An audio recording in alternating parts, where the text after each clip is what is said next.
నమస్తే. ఇన్నాళ్ళు నన్ను సపోర్ట్ చేస్తూ, ఎంకరేజ్ చేస్తూ మీ ప్రేమని నాకు అందిస్తున్న ప్రతి ఒక్కరికి కృతజ్ఞతలు.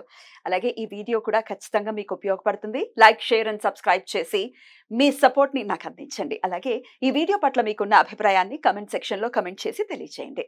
ఇప్పుడు వీడియోని చూద్దాం. నమస్తే. Welcome to our channel. నేను పద్మిని. ప్రస్తుతంతో పాటు ప్రముఖ ఆధ్యాత్మికవేత్త, ఆస్ట్రోన్యూమరాలజిస్ట్, ఎనర్జీ వాస్తు స్పెషలిస్ట్, శ్రీ విద్య ఉపాసకులు శ్రీమతి జయప్రద గారు మనతో పాటు ఉన్నారు. మాట్లాడదాం. నమస్కారం అండి. నమస్తే అమ్మా. శ్రీమాత్రే నమః. క్షేత్రదర్శిని కార్యక్రమం ద్వారా ఏ గ్రహం ఎవరికి అనుకూలిస్తుంది, అంటే అనుకూలించినప్పుడు ఎట్లాంటి జాతకులుగా వారు మారుతారు, అనుకూలించకపోతే ఏం చేయాలి అనేది చాలా బ్యూటిఫుల్ గా ఎక్స్ప్లెయిన్ చేస్తున్నారు. ఇక బుద్ధుడు గనక జన్మ జాతకంలో అనుకూలిస్తే ఎలా ఉంటారు, అనుకూలించకపోతే ఎలా ఉంటారు, ఏ క్షేత్రాన్ని దర్శించాలి వీళ్ళు?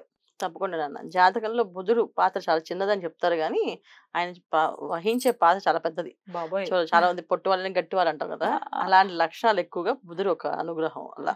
సో బుధుడు అనేది కరెక్ట్ గా యోగం లేకపోతే వాళ్ళకి చాలా మైనస్లే.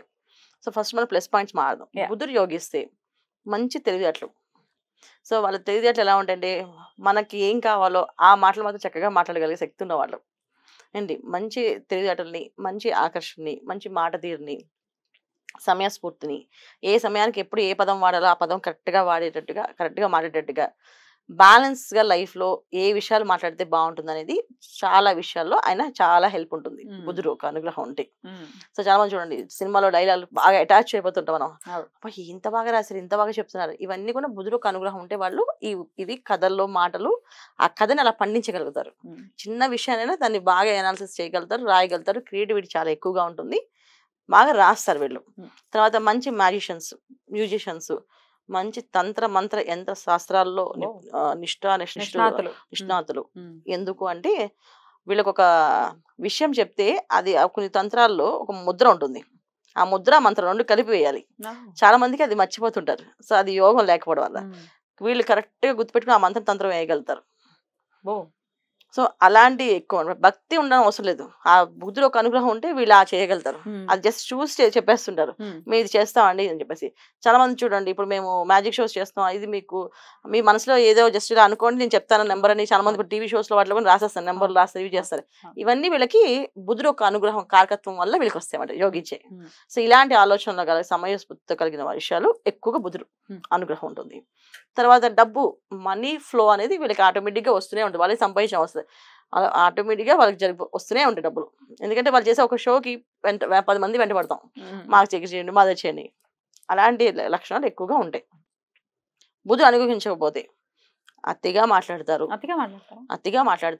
విసుగు వచ్చేస్తుంది. ఆ మాటలు వింటే అబ్బాయి ఏదో చెప్తారు సోది, ఒక్క విషయం కూడా మనకి ఒక పాయింట్ కూడా అందించలేదు, ఇంతసేపు మాట్లాడారు కానీ ఇందులో ఒక్క విషయమైనా మనకు అర్థమైంది అంటే అర్థం అవ్వలేదండి, ఏం మాట్లాడారు అంటే కానీ మాట్లాడారు. యూజ్లెస్ టాక్స్ అవుతాయి, ఫుల్ గా ఉపయోగం ఉండదంట. ఎదుటి వాళ్ళకి ఉపయోగపడదు, వాళ్ళకి ఉపయోగపడదు, ఎనర్జీ మొత్తం డౌన్ అవుతుంటుంది.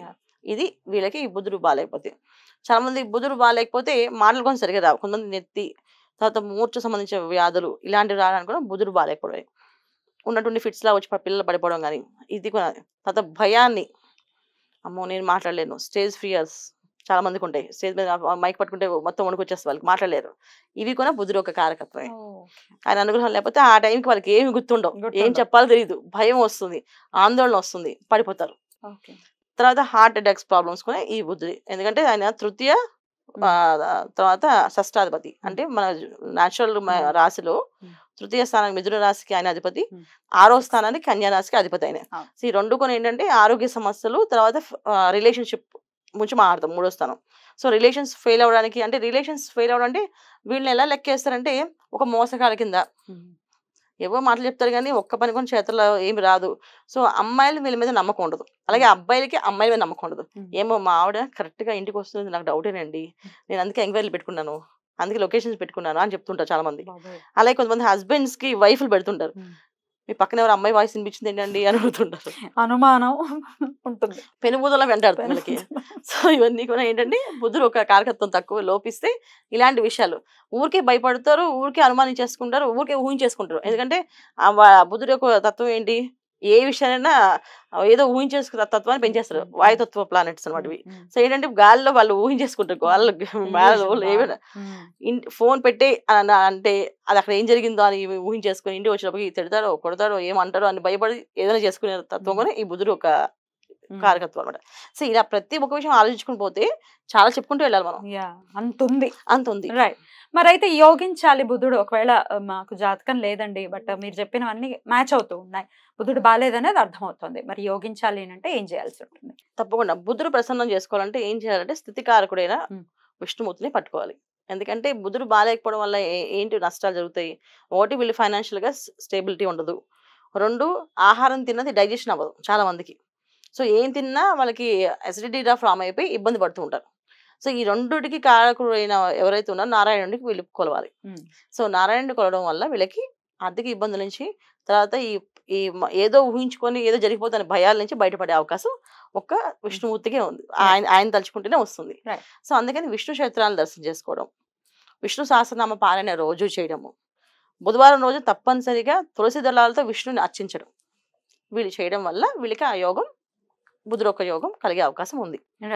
సో క్షేత్ర దర్శనాలకు వచ్చినప్పటికీ సత్యనారాయణ స్వామి అన్నవరం అక్కడికి వెళ్ళడం, అక్కడ సత్యనారాయణ వ్రతం చేయించడం, ఆ స్వామివారి దగ్గర వాళ్ళకున్న సమస్య చెప్పడం, అలా చేయించడం వల్ల అక్కడ నిద్ర చేయడం వల్ల వీళ్ళకి యోగాలు కలుగుతాయి.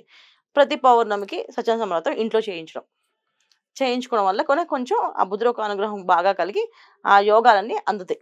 అంటే ఏంటి, ఫైనాన్షియల్ గా వీళ్ళు కొంచెం స్టేబిలిటీ వస్తుంది.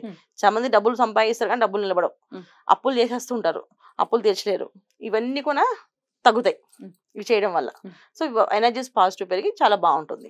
సో బుధుడు ఒక క్షేత్రాల్లో దర్శనం చేసుకుని దండం పెట్టుకో, అంటే బుధు క్షేత్రాలు అంటే నవగ్రహాల క్షేత్రాలకు వెళ్ళడం, నవగ్రహ ప్రదక్షిణాలు చేసుకోవడం. తర్వాత కుంభకోణంలో అంటే బుధుడు ఒక క్షేత్రం సపరేట్ గా ఉంది. కుంభకోణంలో బుధుడు ఒక సపరేట్ దేవాలయం ఉంది, ఆయనకే విగ్రహ ప్రతిష్ట అది ఉంది శుభ్రంగా. అక్కడ కార్యక్రమాలు పూజలు ఉంటాయి, వెళ్ళి అక్కడ పాల్గొని ఆ పూజలు చేయించడం వల్ల బుధుడు ఒక అనుగ్రహం కలుగుతుంది. ఎందుకంటే బుధుడు ఒక యోగం లేకపోతే సమయానికి మనకి ఏ విషయం గుర్తురాదు. చాలా మంది ఇంటర్వ్యూస్కి వెళ్తారు, మర్చిపోతారు, ఏ మాటల్లో బాగా ప్రిపేర్ అవుతారు, పరీక్షల్లో రాద్దాం అని రాయలేరు, 0. సో ఏ విషయం చూసుకున్నా మన బుధుడు కావాల్సిందే. ఎందుకంటే మనం మాట్లాడాలన్నా, చెప్పింది వినాలన్నా, ఏదైనా చెయ్యాలన్నా బుధుడు ఒక అనుగ్రహం కావాలి. ఇవాళ రేపు మాటలు లేకుండా ఏ ఫీల్డ్ లేదు, అందరూ మాట్లాడాలి. సో ఖచ్చితంగా ఈ పనులు వీళ్ళు చేయడం వల్ల వీళ్ళకి ఆ యోగం కలిగే అవకాశం ఉంది. ఏ విషయాలు మార్చుకోవాలండి వీళ్ళు జీవితంలో? ఖచ్చితంగా మార్చుకోవాల్సిన విషయం ఏంటంటే ఎవరిని పడితే వాళ్ళని హేళన చేస్తుంటారు అన్న. వీళ్ళకి ఒక బ్యాడ్ హ్యాబిట్ అది. ఏంటంటే ఊరికే సరదాగా ఏడిపించడం, సరదాగా వాడికి ఏం రాదు, వాడి సుత్తి, వాడికి ఏం తెలియదు అని మాట్లాడుతుంటారు. తెలిసినా తెలియపోయినా వీళ్ళు మాత్రం అనేస్తుంటారు, బిల్డప్ కొంచెం ఎక్కువ ఇస్తుంటారు. అవన్నీ మానేయాలి. అవి మానేయడం వల్ల వీళ్ళు బాగుంటారు. తర్వాత ఈ ఇజ్రాయిల్ అంటారు, వీళ్ళకి డబ్బులు వేస్తుంటారు. వాళ్ళకి డబ్బులు వేస్తుండాలి. ఎప్పుడు కనిపించిన వాళ్ళు తిట్టడం కానీ వాళ్ళు విసుకోవడం చేయకూడదు. తర్వాత గ్రహం కాబట్టి అవును. తర్వాత కుక్కల్ని, మూగజీవుల్ని తనడం, కాలుతో తోయడం కానీ కాలుతో తనడం కానీ చేయకూడదు. చాలా మంది తెలియక పో అని చెప్పి అంటారు. ఇంట్లో పెంచుకున్న కుక్కని బాగా చూసుకుంటాం, బయట కుక్క వెంట పడుతుంది జస్ట్ ఇలా అంటాం కాలుతోటి, అలాంటి పనులు కూడా చేయకూడదు. సో మోజీ వాళ్ళు బాధ పెట్టినా కూడా వాళ్ళకి బుధుడు ఒక అనుగ్రహం తగ్గిపోతుంది. సో అందుకని ఖచ్చితంగా వీళ్ళు చేయాల్సిన పని ఇవి. బ్యూటిఫుల్ అండి, చాలా చక్కగా వివరించారు. ఖచ్చితంగా ఇక విష్ణుమూర్తి అంటే ఇంకా బోల్డ్ అన్ని క్షేత్రాలు చక్కగా వెళ్ళొచ్చు ఆనందంగా. తిరుపతి హ్యాపీగా, తిరుపతికి మించిన క్షేత్రం ఏముంటుంది? తిరుపతి కలియుగ ప్రత్యక్ష దైవం. అద్భుతం అండి. బుధుడు అనుగ్రహం ప్రతి ఒక్కరు పొంది, బుద్ధికి కారకుడు కాబట్టి ఆ బుద్ధి బాగుండాలి. తప్పకుండా.